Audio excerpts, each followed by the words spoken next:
Bonjour et bienvenue dans ce premier cours de la troisième partie du programme de Terminal S, qui s'intitule Structure et transformation de la matière. Et dans ce cours, nous allons parler de représentation spatiale des molécules. Alors jusqu'à présent, vous connaissiez déjà ce qu'on appelle des isomères. Et le monde des isomères était assez simple pour vous. Un isomère, des isomères, ce sont des molécules qui ont même formule brute, mais qui ont des liaisons différentes, qui ont des liaisons entre atomes différentes. Par exemple ici, le fluor, vous voyez, n'est pas attaché au même endroit dans la molécule. Donc c'était assez simple. Nous allons compliquer un petit peu le monde des isomères en parlant de diastéréoisomérie, d'énantiomères, de stéréoisomères de configuration, de constitution, etc., etc. Alors, commençons tout de suite. La première chose à comprendre, c'est que les isomères dont on parlait en première S, c'est ce qu'on va appeler des isomères maintenant de constitution, qui ont une constitution différente, c'est-à-dire des liaisons entre atomes différentes, un enchaînement de liaisons différentes. Bien. Alors, il existe d'autres types d'isomères. Ces isomères, en fait, auront même formule brute, bien sûr, auront même liaison entre atomes, sinon ça serait des isomères de constitution, mais seront des molécules différentes. Et pourquoi différentes? Parce que l'agencement des atomes dans l'espace sera différent. Et on va appeler ça des stéréoisomères. Alors voyons tout de suite un premier type de stéréoisomère qu'on appelle les stéréoisomères de conformation. Alors voici une molécule que vous connaissez bien, qui s'appelle l'éthane, avec 2 carbones et 6 hydrogènes, et cette molécule est composée de liaisons simples. Alors, ce qui est intéressant avec les liaisons simples, c'est qu'elles peuvent pivoter. Et donc, vous voyez, je peux m'amuser à faire pivoter la liaison entre les 2 carbones. Ce qui fait qu'en fait, on va avoir différentes formes de la molécule, par exemple comme ceci ou comme ceci. C'est ce qu'on appelle des différentes conformations de la molécule, des isomères de conformation. Alors certaines sont plus stables que d'autres. Ici, les électrons, les atomes se repoussent un petit peu plus que là, et donc cette forme ici est plus stable que l'autre. Alors toutes les molécules montrent une isomérie de conformation, et donc des formes différentes. Par exemple ici, vous voyez les isomères du cyclohexane, avec des noms particuliers, en liaison avec leur forme de bateau ou de chaise. Bien sûr, il faut garder en tête que du fait de l'agitation microscopique, les molécules ont de l'énergie et donc passent d'une conformation à l'autre et ne font que bouger. Et en fait, les conformations qu'on a isolées, nous, ne sont que des photos d'instants donnés. Alors, avant d'aller plus loin, un petit point technique sur la représentation en 2 dimensions d'une molécule qui est, elle, en 3 dimensions. Voici une molécule en 3 dimensions, la molécule de méthane, et nous allons essayer de la représenter en 2 dimensions. Alors pour ceci, nous allons prendre un plan d'écriture, en bleu ici, et dans ce plan d'écriture, nous allons mettre un maximum d'atomes. Ici, 3, le carbone central et 2 des hydrogènes. Alors ceux-ci, on les représente exactement comme ils sont, avec des traits normaux, mais ensuite, il va falloir représenter l'atome qui est vers l'avant et l'atome qui est vers l'arrière. Alors l'atome qui est vers l'avant sera représenté avec une liaison, vous voyez, comme ceci, un triangle plein, et l'atome qui est vers l'arrière sera représenté, lui, par un pointillé. Voici ce qu'on appelle donc la représentation de Cram. Voici un autre exemple de la représentation de Cram, avec aussi une structure tétraédrique d'un atome différent.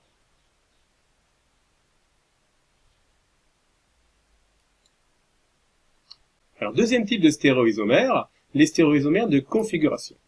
Alors, il existe dans la nature des objets qui ne sont pas superposables à leur image dans un miroir. Voici des objets, voici leur image dans un miroir. Alors si je prends un de ces objets-là, par exemple l'escargot, et que j'essaye de le superposer à son image dans le miroir, ça ne marche pas.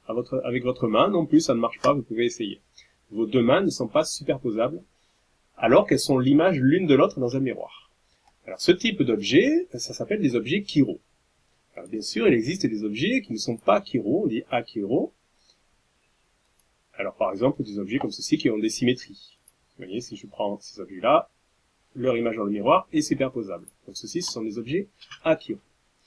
Alors, bien sûr, les molécules, c'est la même chose. Il y a des molécules dont l'image dans un miroir n'est pas superposable à elle-même. Exemple ici, regardez, l'image dans le miroir de cette molécule n'est pas la même molécule que celle du début. Vous voyez bien que ici, le gros atome et le petit sont inversés. Donc ces 2 molécules-là sont ce qu'on appelle des molécules différentes qui sont chirales et qui sont l'image l'une de l'autre. On appelle ceci un couple d'énantiomère. Alors, quand est-ce qu'une molécule va être chirale et donc va avoir un énantiomère? On a vu l'exemple ici de cette molécule-là qui propose un énantiomère. Donc, c'est une molécule chirale. Cette molécule-là, voici son image dans un miroir, elle est chirale, ce n'est pas la molécule, on pourrait faire la démonstration. Ce n'est pas la même molécule, on pourrait en faire la démonstration. Alors que celle-ci, elle est achirale. Alors, comment le savoir? En terminale, c'est assez simple, en fait. On va voir qu'une molécule est chirale quand elle va posséder un carbone comme celui-ci, qui a une propriété assez particulière, c'est d'être lié à 4 groupes différents. Vous voyez, ce carbone-là, qui est marqué par une étoile, hein, il est lié à 4 groupes différents. Donc, ça, comme celui-ci d'ailleurs, hein, ce sont ce qu'on appelle des carbones asymétriques. Alors, dans la molécule du dessous, ici, on retrouve aussi un carbone asymétrique. Vous voyez ici, les 4 groupes auxquels est lié le carbone sont différents. Alors que la molécule du bas, ce carbone-là est lié 2 fois au même groupe, qui est un hydrogène tout seul. Donc ça, ce n'est pas un carbone asymétrique. Et donc, cette molécule-là ne comporte pas de carbone asymétrique et elle n'est pas chirale. Donc, en terminale, quand on aura un carbone asymétrique dans une molécule, on pourra en déduire que la molécule est chirale. Et donc, elle a un énantiomère. Dernière définition sur les énantiomères. Quand on a un mélange équitable de 2 énantiomères, alors on appelle ça un mélange racémique. Dernier type de stéréoisomères, des stéréoisomères de configuration qui ne sont pas énantiomères, on va appeler ça des diastéréoisomères. Vous en connaissez déjà des exemples que vous avez vu l'an dernier. Par exemple, ces 2 molécules qui sont des buts de N et qui ne sont pas tout à fait identiques parce que les CH3 ne sont pas au même endroit. Ce ne sont pas non plus des énantiomères car elles ne sont pas l'image l'une de l'autre dans un miroir.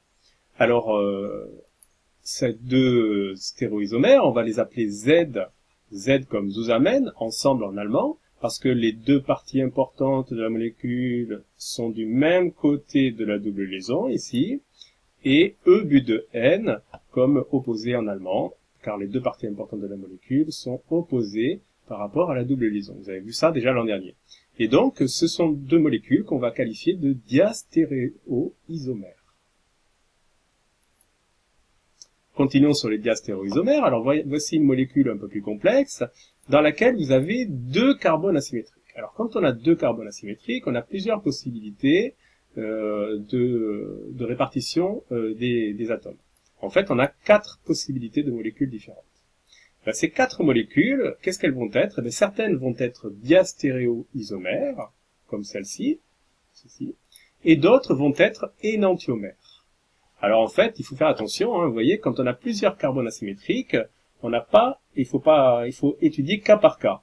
Un seul carbone asymétrique, on est sûr que la molécule est chirale et il y a un énantiomère. Plusieurs carbones asymétriques, il faut faire l'étude cas par cas.